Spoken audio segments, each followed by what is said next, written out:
Listen carefully, because what I'm about to tell you was never meant to reach your ears. 8 seconds is all I need to drag you into a truth that should have stayed buried. A man paid $5 for the ugliest woman ever put on an auction block, and within 18 months, the most powerful men in 3 counties would risk everything just to be near her. You weren't supposed to hear that. You weren't supposed to know that the deepest corruption in American history never lived in ledgers or laws. It lived in the human mind, in desire, in fear, in the places where power hides its most sacred appetites. But you're here now, so I'm going to take you inside the moment that changed everything. Picture Charleston, 1847. Humidity thick as oil. Heat rising off the bricks like the city is breathing through its teeth. Ryan's marked the place where men pretended they were buying labor, but everyone knew they were buying lives. Every sound echoes. Every movement is watched. And on that morning, something walked into the yard that made seasoned planters step back. Number 39. No name, no past. Just a burlap sack over her head and an unspoken warning crawling across the faces of the men who looked at her. The auctioneer's voice cracked. Not from pity, those men didn't feel pity, but from something closer to embarrassment or fear. He listed her age, her strength, her isolated upbringing, but wouldn't remove the sack. You'd think that would repel the crowd. But no, it froze them. Some laughed nervously. Others whispered about curses, deformity, misfortune. A few leaned in, like they were staring at a locked door they'd been told never to open. Then the bidding collapsed. $10, 8, 7, 6, until the number became an insult. $5. The price of a broken mule shoe. The price of a night's whiskey. The price men would pay just to get something out of their barn, not into it. And yet one man raised his hand. Samuel Rutledge, debt-ridden, isolated, desperate for field labor. A practical man, or so he told himself. But in his private journal, he admitted the real reason. He bid because the silence felt wrong, because every instinct told him that if he didn't act, something darker would. That was the moment the descent began. And if you stay with me, you'll learn why every man who went near number 39 paid a price far greater than $5. The wagon ride back to Magnolia Bend should have been uneventful, just another transport of another human life absorbed into the machinery of a plantation. But nothing about number 39 followed the rules men believed governed their world. The burlap sack stayed over her head the entire journey. Not because Samuel ordered it, but because she never asked for its removal. And that silence worked on him like a tightening rope. Every so often he glanced back at her, sitting stiffly in the rattling wagon, hands folded, spine straight, breathing slow. Not afraid, not defeated, just waiting. You ever feel watched by someone who isn't looking at you?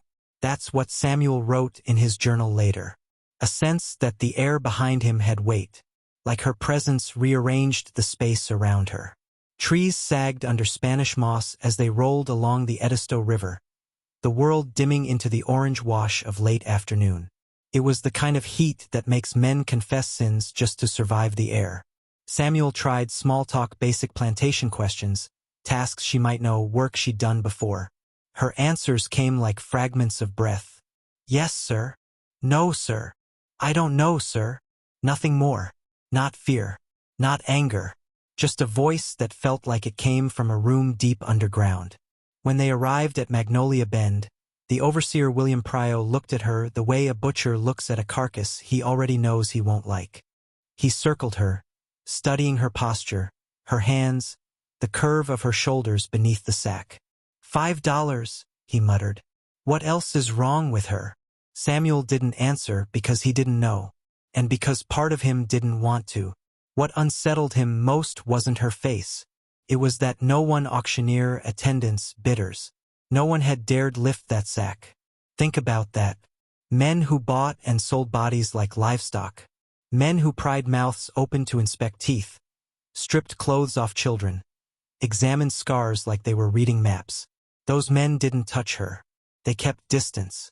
Pryo assigned her a cabin near the rice field workers and sent her off without ceremony. She walked away without hesitation, without confusion, without even turning her head toward the main house, almost like she'd already memorized the plantation layout. That night, Samuel tried to balance his account books, but the numbers swam. He couldn't stop replaying the auction, the way the crowd recoiled, the way she stood unmoving, the way something in the air felt wrong. He realized something chilling. He still didn't know her name, and by dawn he'd learned something far worse. Before sunrise, Magnolia Bend was already awake, the kind of gray-blue dawn where mist clings to the rice fields like breath from something sleeping beneath the earth. Workers moved quietly, tools in hand, ready to begin another day in the endless rhythm of labor. But the moment number 39 stepped out of her cabin, every routine on that plantation shifted, almost imperceptibly, yet unmistakably. She emerged without announcement, without hesitation, without the disorientation most newly purchased slaves showed when thrown into a new landscape. Prio, the overseer, noticed it first. He expected confusion, fear, the slow, reluctant gait of someone unsure where to go or what to do.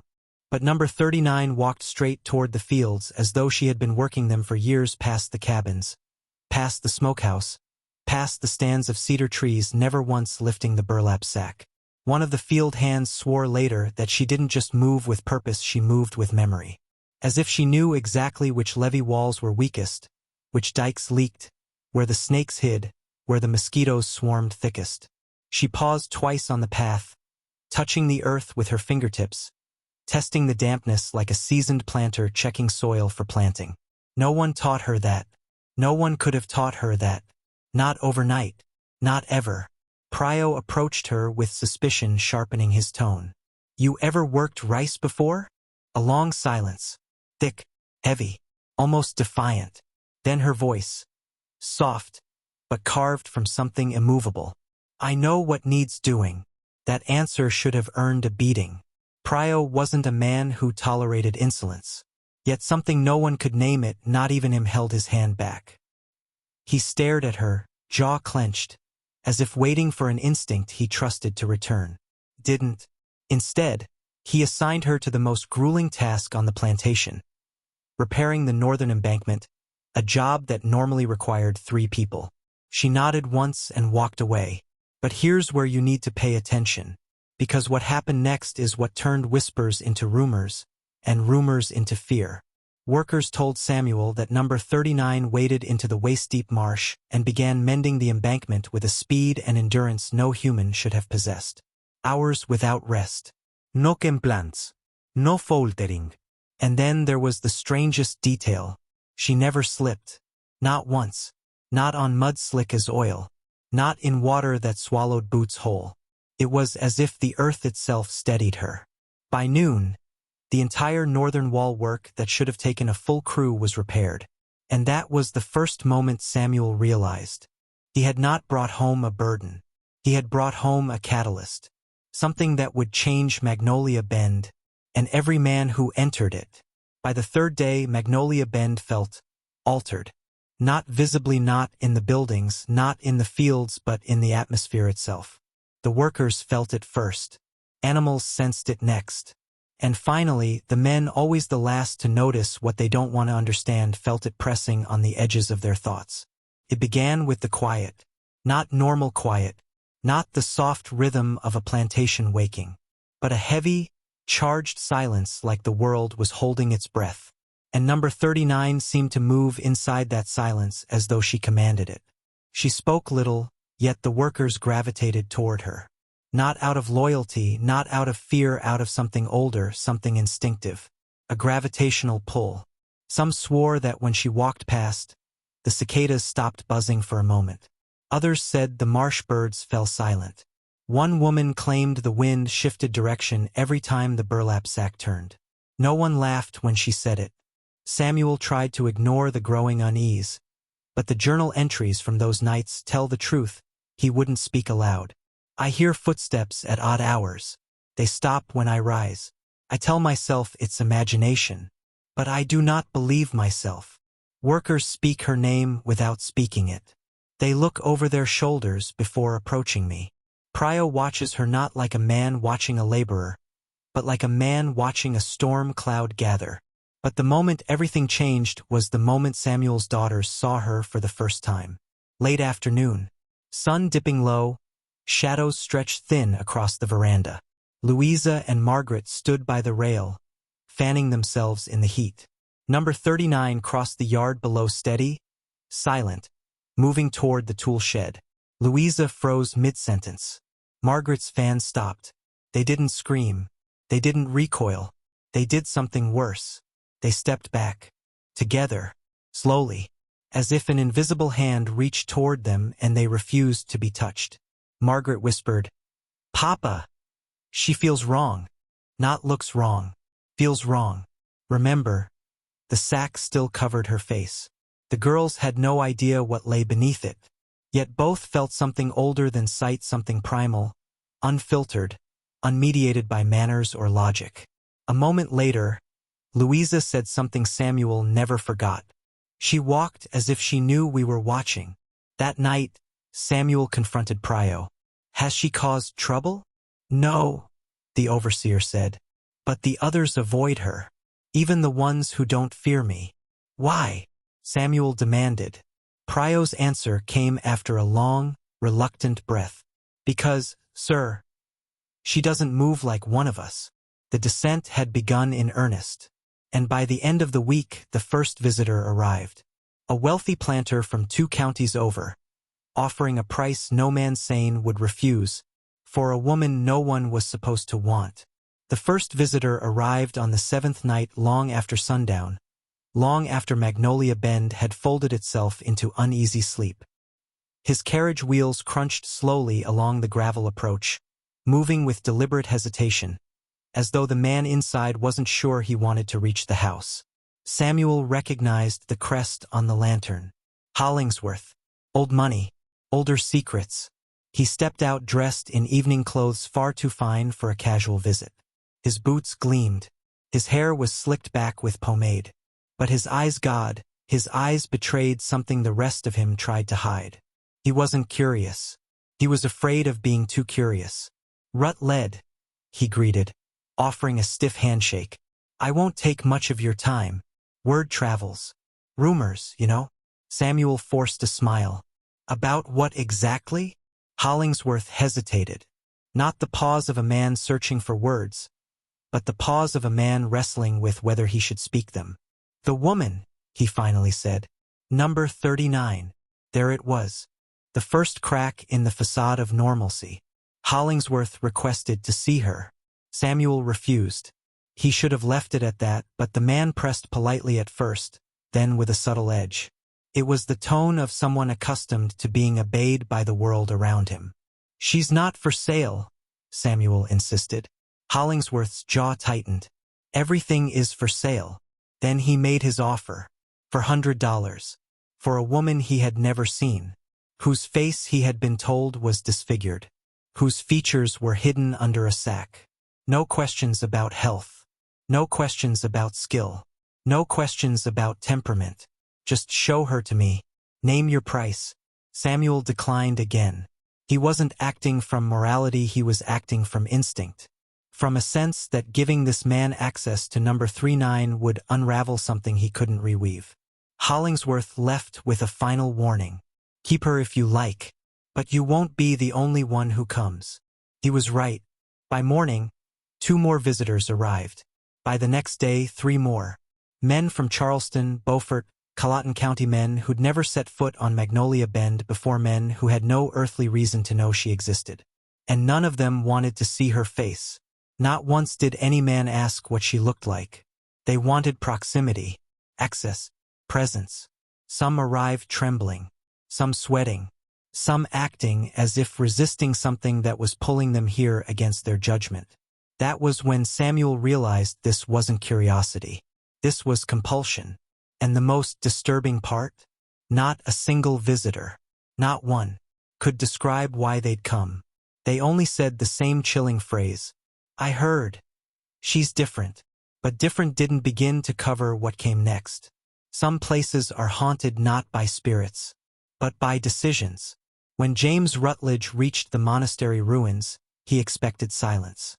Instead, he found footprints, fresh ones cutting through centuries of dust. They led to a sunken chamber beneath the nave. A chamber not found on any diagram, nor mentioned in any monk's surviving ledger. And this was unusual, because Cistercian monks kept records of everything from grain harvests to the number of times each brother confessed. But not this room. As he moved deeper, the air thickened almost oily. His torch flickered, bending unnaturally to one side like something was pulling the flame. And on the floor, beneath centuries of grime, Rutledge saw it. A massive inscription, carved with maddening precision. A circle of 12 concentric rings, each lined with symbols unknown to medieval Europe, or modern Europe, or anywhere for that matter, except one. Rutledge had seen that serpent key symbol before. Not in a museum, not in an archive, but in a photograph buried in a diplomatic case file from 1911. A file documenting an incident so strange, so politically explosive, that the British government sealed it for extreme cultural instability risk. Then came the sound, a dragging, slow, rhythmic, like stone pulled across stone. But the monastery had no animals. No caretakers. No visitors for miles. Rutledge followed the noise, because he believed he had a choice. In truth, he didn't. He found another footprint, but not a boot print. It looked bare, human, but the toes were wrong. Longer, curved, adapted for gripping, and then, a whisper, inches from his ear. You shouldn't have come here. When the torch struck the ground, Rutledge realized two things at once. First, he was no longer alone. Second, the monastery walls were not built to keep things out, but to keep something in. The whisper wasn't just a voice. It had direction coming from behind a wall that looked freshly sealed, the mortar still pale compared to the surrounding stonework. Rutledge raised his torchlight and saw scratches, long, precise drag marks, as if someone, or something, had clawed to get out. The marks weren't frantic or chaotic. They were rows, columns, ordered, almost written. He snapped a photograph. Weeks later, a linguist at Oxford would confirm the impossible. The scratch marks formed a repeating pattern in a structure similar to Proto-Elamite mathematics dating back over 5,000 years. But that discovery came too late. Behind the stones, he heard breathing. Wet, congested breathing, like lungs straining against old air. Then another whisper. Release us, and we will finish what your kind interrupted. Rutledge staggered back. Us? His question echoed, swallowed immediately by the chamber. Suddenly, a crack split through the archway as dust rained from the ceiling. The stones bulged outward, slow, deliberate, like something was pushing from the other side. He aimed his flashlight at the floor and noticed something he had missed in the panic. A trail of black residue leading from the sealed wall, across the chamber, and ending at the spot where he had first seen the shadowed figure.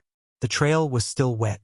He wasn't dealing with ghosts or legends, or the remnants of a forgotten cult. Rutledge had stumbled onto an intelligence ancient, coordinated, and deeply, violently patient. And they were waking up. In that pitch-black moment, Rutledge knew the monastery wasn't a ruin. It was a prison, and the prisoners had sensed him. A final sound rose from behind the wall, soft, almost polite. A tapping. 3 taps, in perfect rhythm. Top, top, top.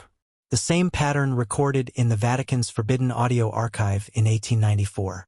The same pattern survivors of the Bardenfeld excavation swore they heard moments before the collapse.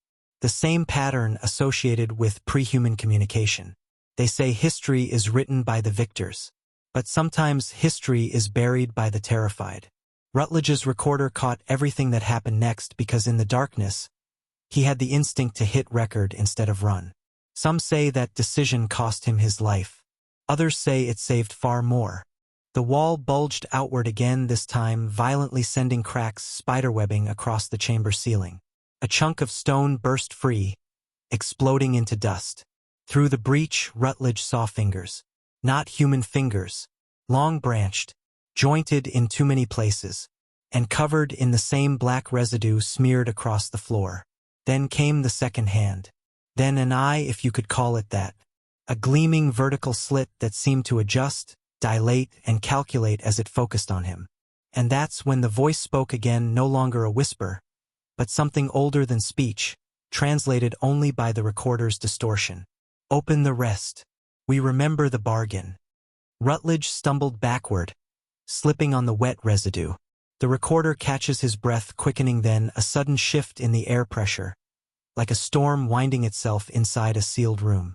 He fled up the staircase, not heroically, not bravely, but like prey that finally understands it was never the hunter. Behind him, the chamber erupted with a sound no living thing could produce, a mix of thunder, bone, and metal bending. The sealed wall was no longer sealed.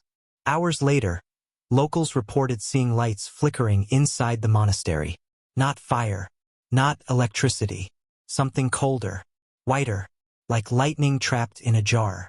When officials arrived the next morning, the entrance to the chamber was gone, completely collapsed as if by controlled demolition. Rutledge's recorder was found half buried in the rubble. Rutledge himself was not. The Vatican denied involvement. The British Foreign Office classified the site immediately. Satellite imagery was blurred for religious property privacy. And yet, in the months that followed, 3 more monasteries, each built over inexplicable pre-Christian ruins, were quietly cordoned off. All 3 showed signs of fresh internal collapse. Same pattern, same residue, same rhythmic tapping recorded deep beneath the stone. Rutledge wasn't the first to hear them, and he wasn't the last. Some prisons are forgotten. Some prisons are ignored. But the oldest prisons, the ones built before language, before scripture, before mankind even had a name, those prisons don't forget us. If this story got under your skin, hit like. If you want more investigations the world isn't ready for, subscribe. And tell me in the comments, should we release Rutledge's raw audio next? Or keep it locked away?